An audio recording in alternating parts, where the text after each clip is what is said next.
Hi class. Today we're going to begin our lesson on population pyramids, and this is going to play into what we learned previously about demographics. We're going to learn um, how to collect the information, how to display the information, and how to use the information. Okay, so first things first, what is a population pyramid? We're going to break up the two words. So, a population is the total number of inhabitants in a specified group in a specified space. So, when we're talking about population, we're always going to have the group and the location. So, for example, the total population of Hispanics, which is the group, in San Antonio, that's the location. Or just the total number of people in Texas. You're always gonna have to specify the two when we're talking about population. And the second part of the definition would be pyramid, which we're all familiar with the pyramid shape.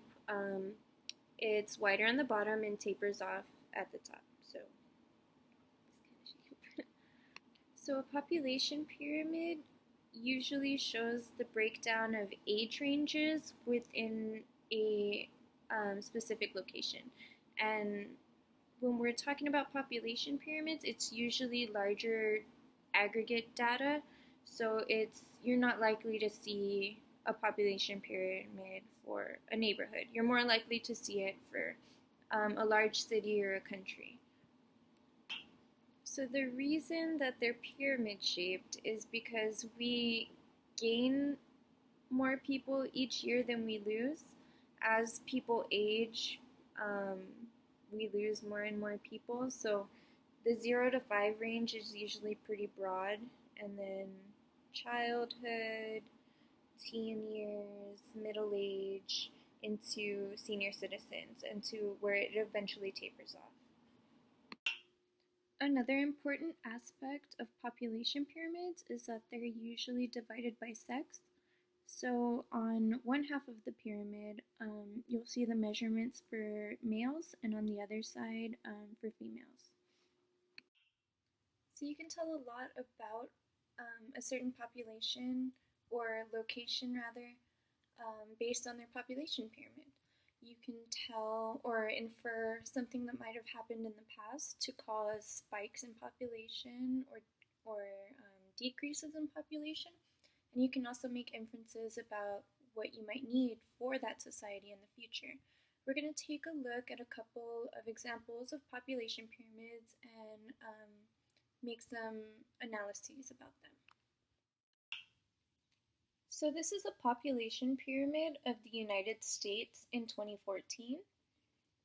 As you can see, the males are on the left and the females are on the right. It's pretty even.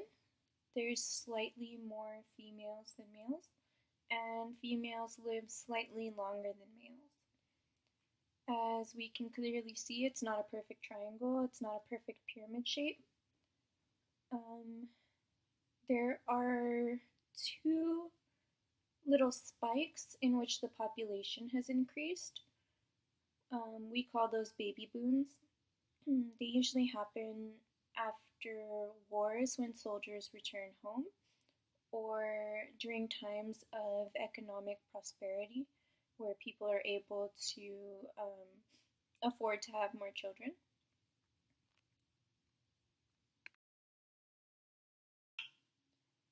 This is a population pyramid of Cuba in 2010.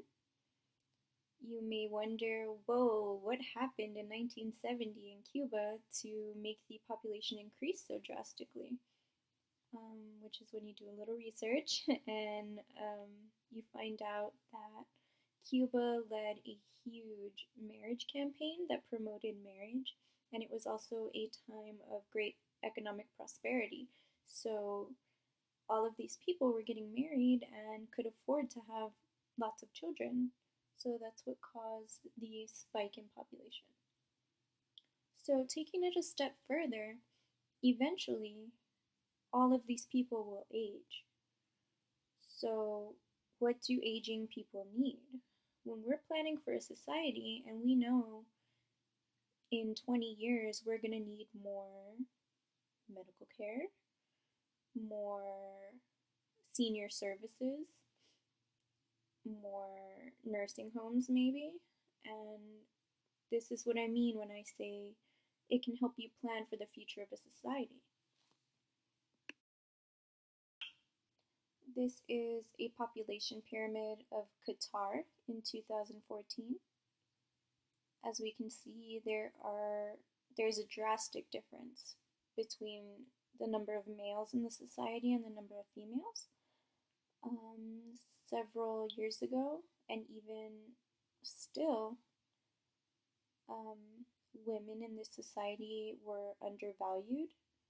And oftentimes, when a woman would find out that she was having a baby girl, she would simply choose not to have the baby or place the child once it was born into a situation where she may not survive.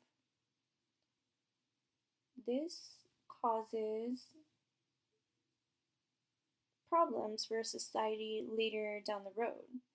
Qatar is now experiencing a marriage crisis in which um, people aren't getting married because there aren't enough women for the men, and therefore the population has drastically decreased. So now that we know what we're looking for when we're reading a population pyramid, tomorrow in class, you will be given some data about a specific country, and we're going to make our own population pyramids. We're going to map out the data into the graph. We're going to infer what may have happened to cause some of the population patterns, and we're going to analyze what that might mean for the future of that society. See you tomorrow.